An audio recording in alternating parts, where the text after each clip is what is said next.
Bismillahirrahmanirrahim. Assalamualaikum warahmatullahi wabarakatuh. Hai, selamat siang semuanya.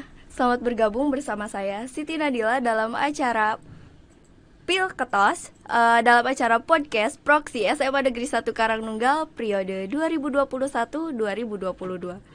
Oh iya nih rekan-rekan, kali ini kita kedatangan tamu yang sangat spesial dan tentunya luar biasa. Beliau merupakan salah satu guru terfavorit saya di SMA Negeri 1 Karangnunggal loh. Mau tahu siapa orangnya? Nah, beliau adalah Wakasek Kurikulum SMA Negeri 1 Karangnunggal, yaitu Bapak Encep Nurholis, MPD. Halo, selamat siang Pak. Halo, selamat siang. Oh iya Pak, ngomong-ngomong berbicara tentang pelaksanaan proksi pada tahun ini, yaitu pada tahun 2021-2022, apa sih tanggapan Bapak tentang pelaksanaan proksi pada tahun ini?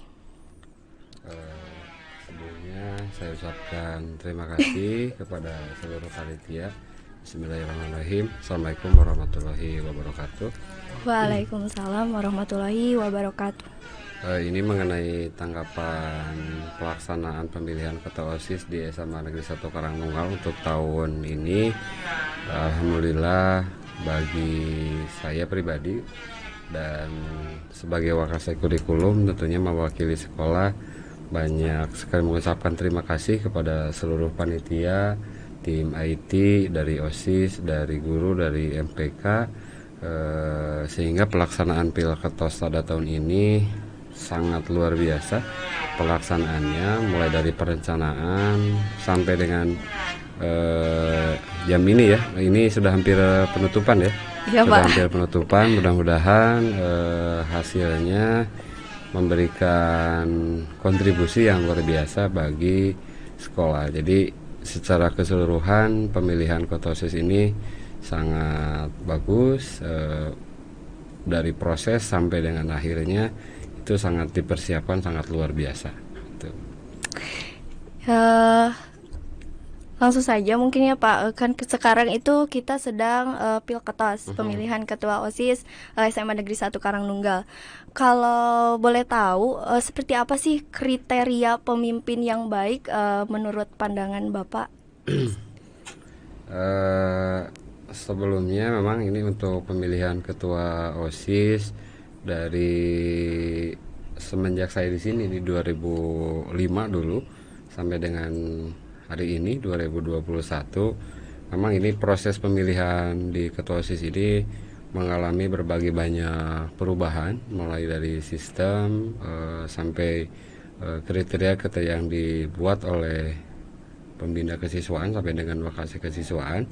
Dan kalau menurut saya memang di kami juga ini di grup WA Bapak Ibu Guru ini sangat ramai ya. Jadi bukan hanya di siswa saja, jadi kami pun punya ada tim sesnya khusus itu. Jadi siapa untuk pasangan nomor 1, siapa pasangan nomor 2 dan nomor 3. Jadi dari 2 hari yang lalu itu sudah sangat ramai dibicarakan mengenai ini, dan salah satunya tentu kami melihat dari visi dan misi dari masing-masing calon, ada dari 3, dan itu kami bahas satu persatu gitu. Ini dilihat dari nomor 1 misalkan apa, nomor 2 apa, sehingga ini akan mencerminkan, mudah-mudahan mencerminkan program yang akan dilaksanakan oleh masing-masing calon kalau seandainya terpilih. Menurut saya memang kriteria yang diharapkan dari ketua OSIS nanti yang terpilih, siapapun mungkin pasangannya dari nomor 1, nomor 2 dan nomor 3, satu memang bisa bekerja sama, satu menunjukkan bahwa memang ketua OSIS itu berarti salah satu menjadi orang yang terbaik, nomor 1 berarti yang mewakili seluruh siswa gitu. Dan kita siswa itu ada 1.500 lebih untuk tahun ini, dan ini tentu akan menjadi sebuah penghargaan yang luar biasa bagi siapapun nanti yang terpilih. Salah satu kriterianya, satu bisa bekerja sama, kemudian mampu mempunyai inovasi dan kreasi dari setiap program yang dilaksanakan setiap tahun.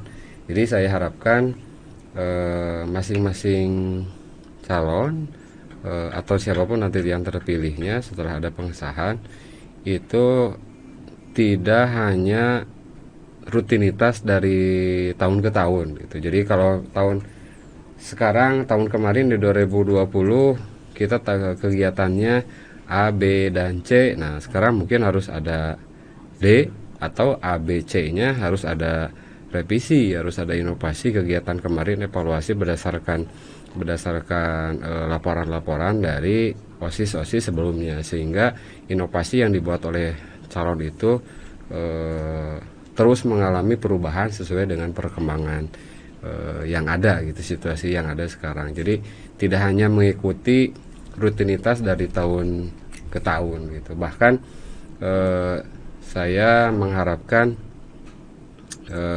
tahun ini itu ada gagasan. Ini sudah di studio ini sudah sangat bagus. Nanti saya harapkan di tahun ini justru muncul ekstrakurikuler yang bukan hanya yang sudah ada, tapi bisa menunjang juga proses pembelajaran di jenjang yang lebih tinggi. Contoh misalkan nanti mudah-mudahan ada ekskul robotik yang bisa nantinya bisa meningkatkan pola pikir kita nanti kalau dipersiapkan untuk masuk ke perguruan tinggi gitu. Mungkin itu kriteria yang diharapkan bagi saya khususnya gitu. Jadi untuk pemimpin-pemimpin ketua-ketua OSIS selanjutnya diharapkan itu memiliki ciri khas tersendiri dari dalam setiap angkatannya, mungkin seperti itu ya Pak. Ya Pak. Berbicara tentang proksi yang pastinya tidak terlepas dalam sebuah organisasi. Saya jadi kepo nih dulu, kan sekarang Bapak sangat bisa dibilang Bapak itu guru yang sangat aktivis ya di sekolah. Jadi saya itu agak kepo nih sama Bapak gitu. Dulu waktu Bapak SMA, Bapak dulu ikutan organisasi apa aja sih gitu? Kalau di SMA aktif di ekskul itu di PMR. Nah, kemudian di kelas 11 di OSIS di OSIS di Sekbid 4. Kalau dulu waktu zaman Bapak itu Sekbid itu ada 8. Kalau sekarang kan sudah ada 10. Yeah. Nah, itu juga menunjukkan dari pemerintah sendiri menunjukkan bahwa ada perubahan dan inovasi, sebab ternyata dari 9-nya ke bahasa, dari 10-nya ke TIK. Nah, kalau dulu kan waktu zaman Bapak belum ada HP seperti sekarang, belum ada studio seperti sekarang. Nah, itu kan menunjukkan bahwa OSIS pun atau MPK pun harus mampu selalu terus berinovasi gitu dari setiap tahunnya. Jadi nanti akan seperti yang tadi dikatakan bahwa akan ada ciri khasnya. Oh, ini tahun OSIS tahun sekarang punya targetan, kalau tahun kemarin bisa membuat studio nih, merencanakan nanti tahun depannya bisa apa, untuk tahun ini bisa membuat apa, sehingga inovasi-inovasi di sekolah itu terus bertambah gitu. Tapi tentunya dengan catatan yang sudah ada itu harus dipelihara, jangan sampai nanti ini misalkan yang ahli IT di tahun ini harus bisa membuat regenerasi di tahun berikutnya. Jangan sampai studio ini di tahun depan ternyata tidak ada yang ngurus. Nah, itu jadi permasalahan di kita itu harus terus membuat regenerasi yang mampu selalu berinovasi. Ya siapa? Jadi kan mungkin untuk tahun sekarang kita kan udah ada studio nih gitu. Terus kalau saya boleh meminta pendapat Bapak untuk tahun sekarang, apa saja sih kalau boleh tahu kekurangan dan kelebihan OSIS MPK pada tahun sekarang, agar kami bisa memperbaiki gitu yang kurangnya dan bisa mempertahankan yang kelebihannya gitu Kak. Bapak pernah jadi kesiswaan tahun 2016. Nah, di 2016 mungkin kalian masih SMP ya, masih SMP. Kita di sini berusaha membangun bahwa yang namanya OSIS, MPK dan ekstrakurikuler itu menjadi bagian yang utuh. Artinya tidak terpisahkan, artinya kegiatan ekskul itu harus merupakan kegiatan OSIS. Jadi jangan sampai ada kegiatan ekskul yang tidak diketahui oleh orang-orang yang ada di OSIS. Nah, kita membentuk pola dari jumlah. Kalau dulu waktu tahun 2000 2005 2006 sampai dengan 2009 itu jumlah anggota OSIS itu sangat banyak, kemudian direvisi sehingga menjadi seperti tahun sekarang. Itu juga sudah merupakan hal yang sangat bagus. Nah, kekurangannya kalau menurut pandangan Bapak, kekurangannya satu, setiap ekskul itu belum menjadi program-programnya itu belum menjadi bagian yang utuh dari kegiatan-kegiatan OSIS. Artinya gini, kegiatan ekskul itu harus tercantum secara otomatis di kegiatan OSIS. Sekbid 1 misalkan, Sekbid 1 membawahi Ikrima, Sekbid 2 misalkan di Paskibra. Terus jadi setiap sekbid harus mempunyai ekskul yang ada di bawahnya. Nah, sehingga ekstrakurikuler yang ada itu tentu dalam berkoordinasi dengan OSIS di kita itu dengan sekbid. Nah, sehingga pada laporan-laporan kalau misalkan hari ini ada pemilihan ketua OSIS dan nanti laporan pertanggungjawaban itu sudah merupakan rangkuman laporan-laporan kegiatan dari masing-masing ekstrakurikuler. Jadi tidak ada kegiatan ekstrakurikuler yang sifatnya tidak diketahui atau tidak berada dalam kegiatan OSIS. Nah, mungkin ini yang setahap demi setahap harus kita perbaiki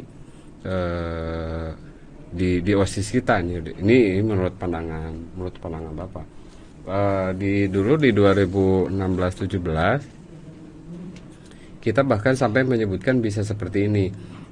Waktu zamannya Rizky dengan Nur Taufik, itu kita inginkan di pemilihan OSIS itu tidak terjadi di bulan-bulan ini. Sudah bagus di di Agustus akhir sudah bisa dilaksanakan pemilihan OSIS. Nah, jadi nanti diharapkan itu justru pemilihan OSIS itu harus bisa dilaksanakan di awal-awal pada saat masuk sekolah, jadi bulan Juli ya, tapi Agustusnya nanti mudah-mudahan di tahun depan bisa lebih awal. Kenapa seperti itu? Karena ini harus sinkron dengan pembina ekstrakurikuler yang ada di susunan guru. Sebab kami berubah pembina ekstrakurikuler itu tentu pasti di bulan Juli. Nah, jeda ini jadi transisi dari pembina, kan mungkin saja ada perubahan. Misalkan nih Ikrima di tahun kemarin Pak AM, mungkin tahun besoknya bisa diganti oleh Pak Ustadz Iwan. Nah, dari proses transisi ini itu harus bisa lebih jeda waktunya itu lebih sedikit gitu, sehingga program-program yang dibuat itu bisa lebih matang. Tapi ini sudah jauh lebih bagus, sebab dulu ekstrakurikuler itu bahkan ada yang pergantiannya itu di bulan Januari, ada di bulan Februari, jadi sangat jauh. Sekarang sudah semakin rapi.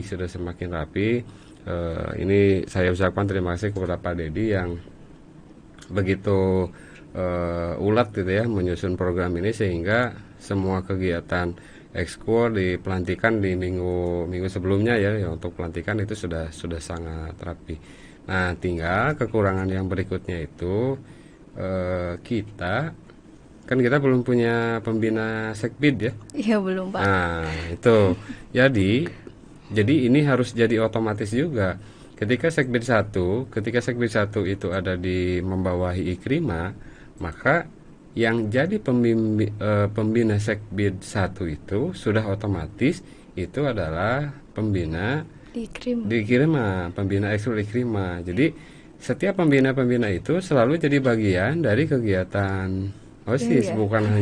bukan hanya di Ikrimanya, tapi beliau juga menjadi bagian OSIS dari ya. OSIS. Nah, itu yang Bapak kira memang harus kita telaah bersama gitu, apakah ini bisa diberlakukan untuk tahun sekarang atau tidak. Sebab semua sekbid dari 1 sampai 10 itu di Jamal Lupa itu dulu sudah dibuat instalasinya. Misalkan contoh ada divisi IT. Ya. Nah, kalau dulu Pak Marsu, kemudian sekarang Pak Ade. Ade. Kan di OSIS juga ada yang teknik informasi yang Iya sekbid ada. 10. Nah, itu kan sekarang kan sudah menjadi pembimbingnya kan. Nah, Iya. itu yang diharapkan. Jadi ada hubungan yang bagus, itu ada koordinasi dari masing anggota sekbid dengan pembina instalasi atau pembina ekskul kewirausahaan. Contoh Bulala kan jadi pembina kewirausahaan nih kan di sekbid OSIS gitu, juga sekbid 6 Enam, ya. Nah, itu kan sudah ada. Jadi sekbid 6 itu tidak selalu harus berhubungan dengan pembina kesiswaan atau dengan wakase kesiswaan, tapi bisa berkoordinasi dengan Bu Lala Lala. Ya. sebagai pembina atau penanggung jawab instalasi kewirausahaan. Nah, itu mudah-mudahan ini bisa dilaksanakan di tahun ini. Amin. Sehingga program-program OSIS itu terus mendapat bimbingan dan arahan dari masing-masing pembinanya yang sekaligus menjadi pembina ekskul atau pembina instalasi. Nah, apalagi tahun ini kita mungkin ini juga belum terlalu banyak diketahui oleh siswa, bahwa tahun ini itu nanti mudah-mudahan ini bocorannya saja ya, mudah-mudahan nanti minggu depan atau 2 minggu kemudian kita akan meluncurkan sebuah program di kewirausahaan. Kalau nama mungkin saja bisa berubah, tapi sementara kita akan membuat aplikasi jual beli online yang diberi nama SOS gitu ya, untuk sementara. SOS itu singkatan dari Semanka Online Shop. Nah, jadi setiap siswa yang ingin berwirausaha itu boleh mendaftarkan diri di aplikasi itu, boleh menjual barang apa saja, boleh buatan sendiri, orang tuanya atau tetangganya atau siapapun gitu, barang yang bisa dijual, sehingga nanti ini juga akan memberikan kontribusi bagi khususnya mungkin warga di sekolah, nah umumnya bagi masyarakat. Contoh misalkan seseorang yang tinggal di daerah tertentu, ada tetangganya yang jualan nasi kuning. Nah, mungkin itu nanti bisa dijual oleh siswa yang ada di sana melalui aplikasi itu. Nah, nanti kita setting jadi 1 hari sebelum ada proses pemesanan, nanti barangnya bisa dibawa pada saat ke sekolah. Nah, ini saya kira dengan kemajuan teknologi semuanya bisa dilaksanakan, mudah-mudahan bisa berjalan dengan lancar.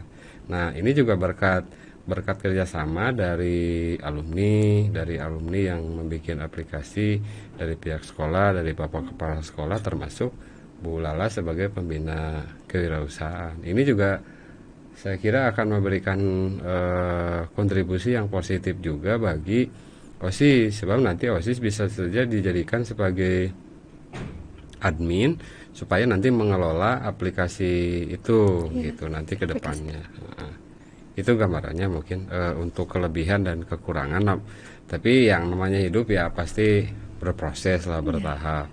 Mudah-mudahan tahun ini jauh lebih baik dari tahun-tahun sebelumnya. Amin.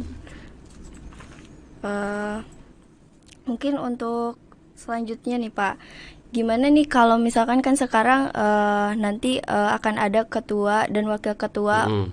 yang terpilih. Gimana harapan Bapak kepada mereka itu seperti apa sih Pak gitu? Nah, harapannya mudah-mudahan memang satu program-program OSIS itu bisa sejalan dengan program sekolah.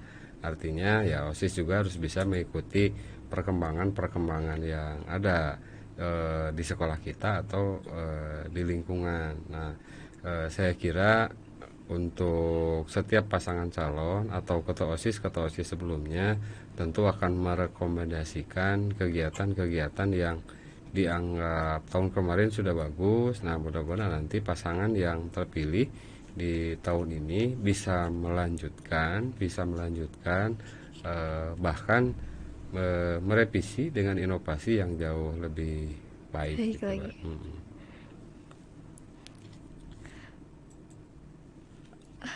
Oh iya Pak, berhubung waktu sudah habis ya Pak. Mhm. Waktunya sudah habis meskipun banyak sekali hal-hal yang belum kita bincangkan. Jadi mungkin untuk podcast pada siang hari ini dicukupkan sekian. Saya ucapkan terima kasih kepada Bapak yang telah meluangkan waktunya dan telah berbagi pengalaman-pengalaman yang sangat luar biasa dan sangat menginspirasi kita semua untuk bisa lebih baik lagi ke depannya, terutama dalam program OSIS MPK. Ada banyak gitu ide-ide yang akhirnya muncul gitu di kepala saya, dan mungkin ini juga untuk bekal atau perbaikan kita dari OSIS MPK untuk bisa lebih baik lagi ke depannya. Mungkin dicukupkan sekian untuk podcast kita pada siang hari ini. Saya ucapkan sekali lagi terima kasih kepada Bapak dan juga kepada rekan-rekan yang sedang ada di rumah. Tetap semangat dan juga nantikan podcast-podcast kita yang lainnya, karena masih ada banyak lagi podcast-podcast kita pada hari ini. Oke, dicukupkan sekian. Saya Siti Nadila, mohon pamit undur diri. Wassalamualaikum warahmatullahi wabarakatuh. Waalaikumsalam.